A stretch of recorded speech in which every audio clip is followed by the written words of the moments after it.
네, 검찰이 김기현 전 울산시장 첩보 제보자인 송병기 울산부시장을 소환해 조사했습니다. 같은 시각엔 송 부시장의 자택도 전격 압수수색했습니다. 방준원 기자입니다. 송병기 울산부시장이 어제 오전 검찰에 소환됐습니다. 청와대에서 작성된 김기현 전 울산시장 비위 의혹 문건의 제보자입니다.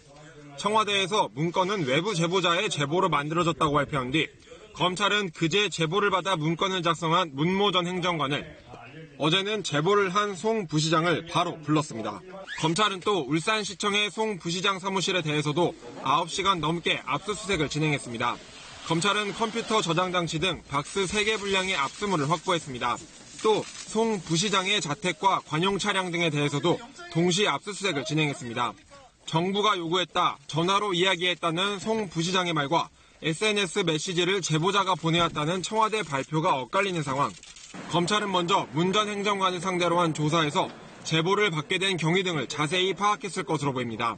문 전 행정관의 진술은 송 부시장에 대한 조사의 토대가 됐을 것으로 보입니다.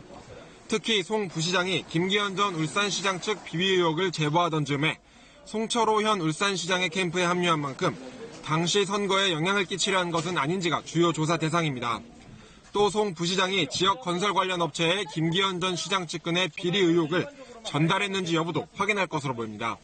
검찰이 수사에 속도를 내고 있는 가운데 첩보 이첩 경위 등에 대한 조사가 끝나면 검찰은 당시 울산지방경찰청장인 황운하 대전지방경찰청장과 백원우 전 청와대 민정비서관 등을 소환해 조사할 것으로 보입니다.